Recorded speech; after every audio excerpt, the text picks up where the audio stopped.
Hello friends, welcome for unique study of science. Friends, आज हम उचेरिया ब्रैंकियोफाइटाई के बारे में बात करने वाले हैं। इसे कॉमन में फाइलेरियल वर्म भी कहते हैं क्योंकि ये ह्यूमन बींग्स में फाइलेरिया से डिजीज़ काज करता है। फर्स्ट ऑफ ऑल हम इसके सिस्टमेटिक पोजीशन और क्लासिफिकेशन के बारे में बात करेंगे। ये फाइलम नेमेटीहेल्मिन्थीस का एनिमल है। इसकी क्लास फोस्माइडिया है, ऑर्डर फाइलेरियोइडिया है, जीनस उचेरिया और स्पीसीज जिसके बारे में हम स्टडी करने वाले हैं वो है ब्रैंकियोफाइटाई। Elephantiasis disease caused by Wuchereria in human beings. Wuchereria के बारे में हम इन 6 पॉइंट पे डिस्कस करेंगे। तो फर्स्ट ऑफ ऑल हम इसके हैबिटेट के बारे में डिस्कस कर लेते हैं। हैबिट के बारे में अगर उचेरिया की बात करी जाए तो this is endoparasite dinucleus. Digenetic means इसकी लाइफ साइकिल है जो है वो 2 होस्ट में कंप्लीट होगी। Sexual dimorphism present means sexes are separate. अगर इसके हैबिटेट के बारे में बात करी जाए तो ये ह्यूमन के ब्लड और लिम्फ स्पेसेस में मिलता है। अब हम इसके सेकेंड टॉपिक इसके स्ट्रक्चर के बारे में बात करेंगे। तो जैसा कि आप यहाँ पे डायग्राम में ऑब्जर्व कर पा रहे होंगे, ये यहाँ पे इसका माउथ पार्ट दिखाया गया है। जो एडल्ट वर्म होता है ये फिली फॉर्म होता है एंड सिलेंड्रिकल इन शेप। जैसा कि आप यहाँ डायग्राम में ऑब्जर्व कर पा रहे होंगे, सिलेंड्रिकल इन शेप। इसकी शेप जो है सिलेंड्रिकल है। अगर इसके आगे के पार्ट्स के बारे में बात करें तो ये ब्लू कलर का आपको यहाँ पे नर्व रिंग दिखाई गई होगी, फेरिंग्स जो कि मस्कुलर एंड ग्लैंडुलर टाइप्स की होती हैं। ये यहाँ पे आपको ओब्लिगेटर दिखाया गया। ये यहाँ पे जो मोस्ट इम्पॉर्टेंट पार्ट इसका, that is most important part, ये ओब्यूला होता है। लाइक एज ह्यूमन बींग्स में जैसे एनस पाया जाता है, लाइक एज दिस, ये ओब्यूला इसको एनस के जैसे ही ये है, इसको यहाँ पे ओब्यूला कहा जाता है। ये यहाँ पे वैगिना दिखाई गई है और ये इंटेस्टाइन है। अगर हम और इसके स्ट्रक्चर के बारे में डिस्कस करें तो the body tapering anterior with slight swollen front end. These are creamy white in color. The sexes are separate sexual dimorphism is developed. The male are about 2.52 centimeter in length and 0.1 millimeter thin. The posterior end of male is sharply covered ventrically, having a number of genital papillae and 2 copulatory spicules of unequal size, while the female about 8 to 10 centimeter in length and 0.2 to 0.3 millimeter thick. The posterior end of female is narrow and pointed on ventral side of female, having ovula found in pharynx region। जैसा कि आपने diagram में observe किया, the both male and female mouth aperture is simple and without lips, pharynx is muscular and glandular. अब हम इसके second और third point के बारे में बात करें, इससे पहले हम इसके लार्वा के बारे में डिस्कस करेंगे। जैसा कि यहाँ आप डायग्राम में देख पा रहे होंगे इसके लार्वा के बारे में। इसका जो लार्वा होता है इसे माइक्रोफाइलेरी लार्वी कहते हैं। ये इसकी लेंथ जो 0.2 टू 0.3 मिलीमीटर ये लॉन्ग होते हैं इनकी लेंथ। और ये सभी माइक्रोफाइलेरीज के चारों ओर क्यूटिकल का एक मास्क पाया जाता है। इसमें जो एडल्ट के जितने भी ऑर्गन हैं वो इसमें लेटेंट फॉर्म में होते हैं। वो कौन कौन से पार्ट हैं यहाँ आप डायग्राम में देख रहे होंगे। ये ओरल स्टाइल, नर्व रिंग दिखाई गई है, ये नेफ्रेडियोपोर जो कि एक कप लाइक स्ट्रक्चर दिखाया गया है, ये ब्लैडर है, ये यहाँ पे आपको टेल दिखाई गई है, और ये फ्यूचर एनस ओव्यूला, फ्यूचर एनस। और फ्यूचर एनस के बाद जो यहाँ पे 4 लार्ज सेल्स दिखाई गई हैं, ये क्यूटिकुलर बॉडी सीथ है। तो इसका जो लार्वा है, लार्वी, ये काफ़ी इम्पॉर्टेंट होता है। तो अब इसके बारे में हम 4th पॉइंट के बारे में डिस्कस करेंगे। अब हम इसके लाइफ साइकिल के बारे में बात करेंगे। तो जैसा कि as we know that Wuchereria is a digenetic animal. इसकी जो लाइफ साइकिल है ये 2 होस्ट में कंप्लीट होती है। प्राइमरी होस्ट इसका मैन होता है एंड इंटरमीडिएट होस्ट जो कि मॉस्क्यूटो में फीमेल क्यूलेक्स। तो यहाँ पे हम डायग्राम में देख पा रहे हैं कि ये जो है मॉस्क्वीटो कई स्टेज है, सेकेंडरी होस्ट और ह्यूमन जो कि प्राइमरी होस्ट। तो यहाँ पे फर्स्ट स्टेज जो इसकी दिखाई गई है, फर्स्ट स्टेज में हम देख पा रहे हैं mosquito take a body meal. यहाँ आप ये मॉस्क्वीटो में यहाँ पे लार्वी दिखाई गई है। ये जब मॉस्क्वीटो बाइट करता है और ह्यूमन में ट्रांसफ़र कर देता है वर्म को, तो यहाँ पे दिखाया गया ये जो कि मेल है और ये फीमेल है। तो यहाँ पे सेकेंड स्टेज है एडल्ट इन लिम्फैटिक्स, ये एडल्ट जो कि लिम्फ में ह्यूमन के हैं।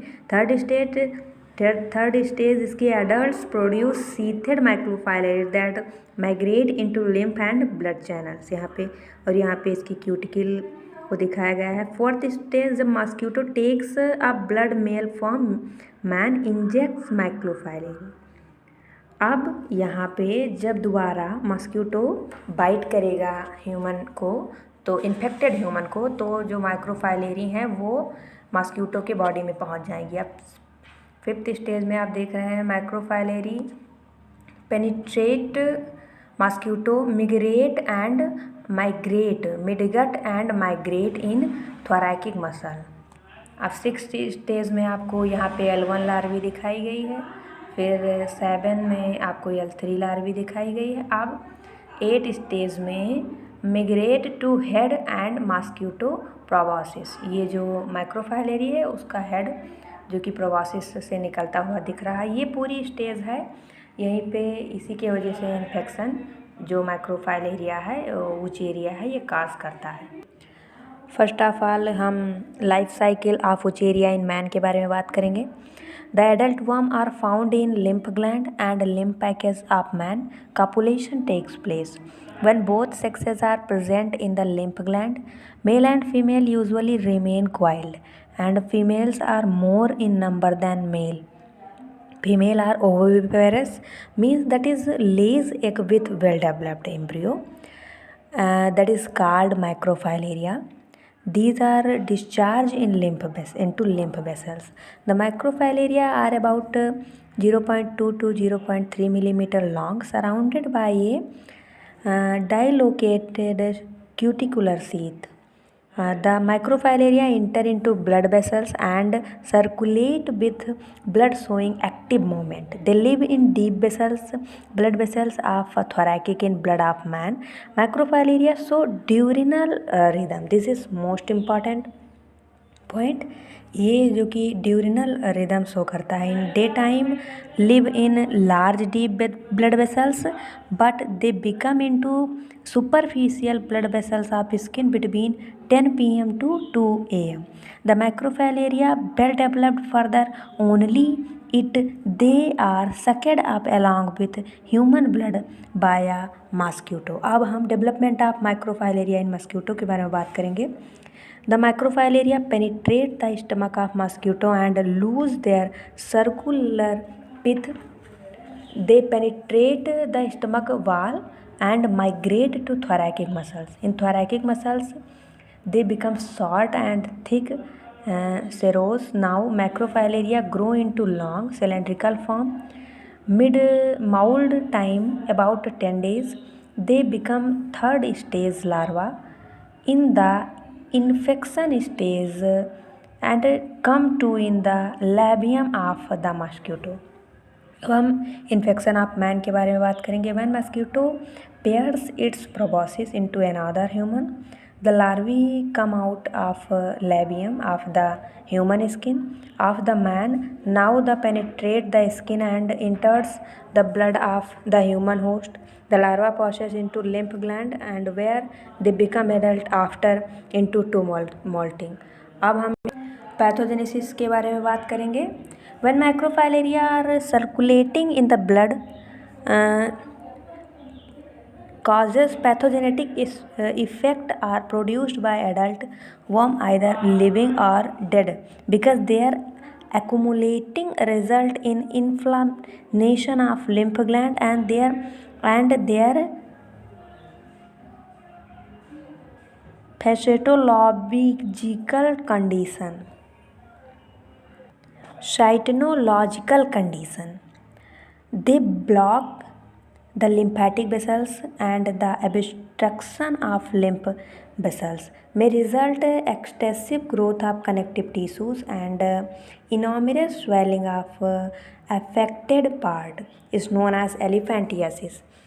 General or lower lymph, bottom and mammary gland are affected part with swell up. ये जो मोस्टली विच एरिया होता है ये testis, memory gland and legs वगैरह के पार्ट्स को स्वेल कर देता है, क्योंकि ये मांसल पोर्शन में काज करता है और ये वहीं पे ग्रो करके फिर उसे स्वेल अप कर देता है उस पार्ट को। ट्रीटमेंट के बारे में अगर बात करी जाए तो the compound of antimony, the arsenic are effected in elimination of infection. MELW is effective drug of again adult worm, and diethyl carbamazine, इसे हेट्राजोन कहते हैं, is used to abort the infection of macrophilaria. The infected larvae can be treated by MSD, paramelomyl phenylstabonate. Prevention and control के बारे में अगर बात करी जाए तो the infection may be reduced by treatment of carrier by Hetrazan drug. Differentiate of mosquito should be done by the use of insecticide, the best prevention protection from mosquito. Adult parasite causes disease in a both living or dead stage. In causes itching in living condition and accumulating harmful metabolic substances. This is most discussion about उचेरिया. हमने उचेरिया के बारे में deep study कर ली है, तो हम इसके next video में अब आगे के एनिमल्स के बारे में बात करेंगे. So thank you so much.